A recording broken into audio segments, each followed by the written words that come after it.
Hello. If you are a lead acid battery user or a person keen on learning, then this podcast is for you. You will enjoy listening to Ramesh Natarajan, a veteran from the battery industry who has over 42 years of experience in designing, manufacturing, marketing and servicing of lead acid batteries. Enjoy the episode. Hello everyone and welcome to another podcast episode of Batteries Demystified. Today I would like to share a very interesting case study from my experience in the battery industry. One that perfectly illustrates why in battery engineering solving a problem without understanding its root cause can create a series of new problems. This happened at an automotive battery manufacturing company that invited me to investigate an issue they were facing with positive grid corrosion. Now, before I even visited the plant, they believed they had already solved the problem. Their solution was straightforward. They redesigned the positive grid by adding one extra horizontal line and one extra vertical line in the pastable area. Their thinking was simple. If the grid became stronger, it would resist corrosion in a better manner. On paper, that sounded reasonable. But engineering doesn't always work that way. When I reached the factory, they proudly showed me the new grid design and explained how they had strengthened it.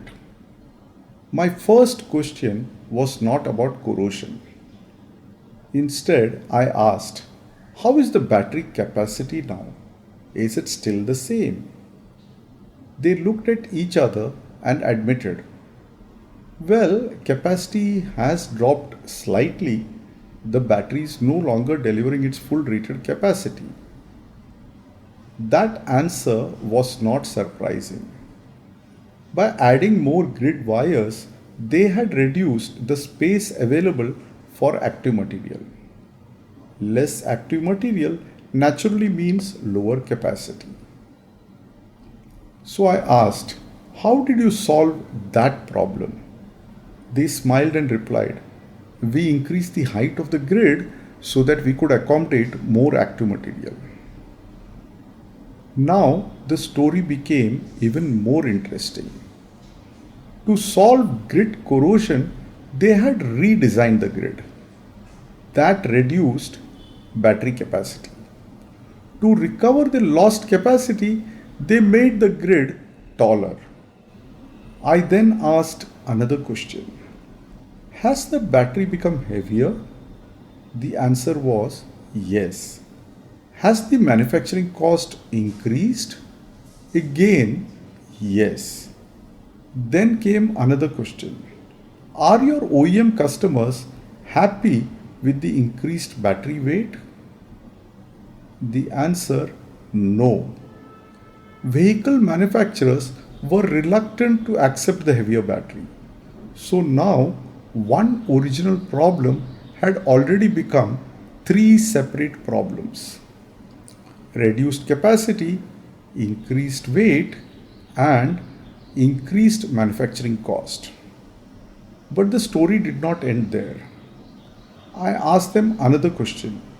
By increasing the plate height, have you not reduced the free electrolyte volume above the plates? There was silence. They had not thought about it. The QC manager immediately asked for the laboratory data. After reviewing the reports, they realized that the electrolyte volume had indeed decreased. The assembly department had also been forced to modify its processes because the taller plates required changes during battery assembly. Another unintended consequence. About a month later, the QC manager came back with fresh test results. He said, Capacity is now acceptable, but we have discovered another issue. I asked, "What is it?" He replied, "The battery now takes longer to recharge." I asked to see the log sheets, but before reviewing them, the probable explanation became somewhat apparent. Because the electrolyte volume had decreased, the effective specific gravity during operation differed from that in the earlier design. In addition, the increased active material and larger grid surface area also contributed to a longer recharge duration. So now the company had seemingly solved one problem, but had unintentionally created several others. At that point, I asked them one simple question: "Do you still have the original grid design molds?" They said, "Yes, in fact, we are still using it for our OEM batteries." That was exactly what I wanted to hear. Instead of continuing to redesign the battery, I suggested something different. I said, "Let's stop modifying the product for a moment and examine the manufacturing process itself." We reviewed the grid casting process. We examined the alloy composition. We checked the casting temperatures. We studied how the alloy was being handled inside the lead pot. Very quickly, the real cause began to emerge. The issue was not the physical design of the grid at all. The real issue was process control. The calcium content of the lead calcium alloy decreased during melting due to oxidation. To correct this, we made a few relatively simple process improvements. We optimized the alloy temperature. We slightly adjusted the aluminum content to keep calcium in the lead alloy within the specified range. I advised them to avoid excessive stirring of the molten alloy and to minimize unnecessary dross removal. I also recommended placing a layer of coal over the molten lead surface to reduce oxidation. These were relatively small process changes. After implementing them, we repeated laboratory testing and conducted field trials. The results were clear. The grid corrosion problem disappeared. And all the earlier modifications, adding extra grid lines, increasing the grid height, increasing the battery weight, increasing costs, and redesigning the assembly process, all these turned out to be unnecessary. This story is not about who solved the problem. It's about how the problems in a battery industry should be solved.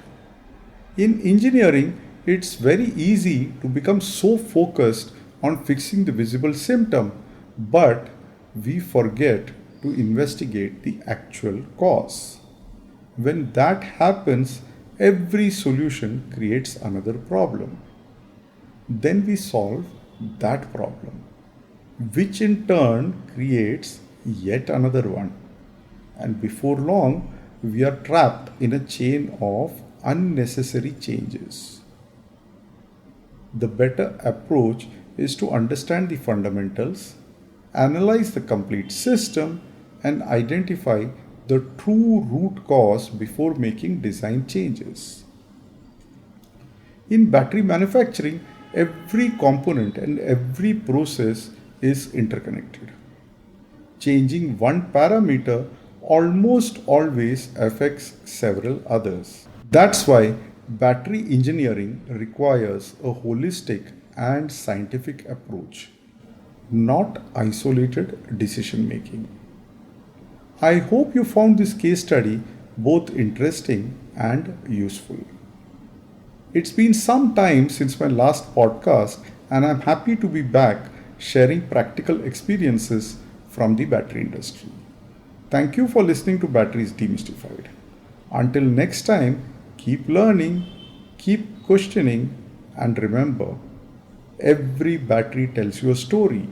You just need to know where to look. Thank you. Please do visit www.rameshnatarajan.in. Keep yourself updated about our new releases by hitting the subscribe button.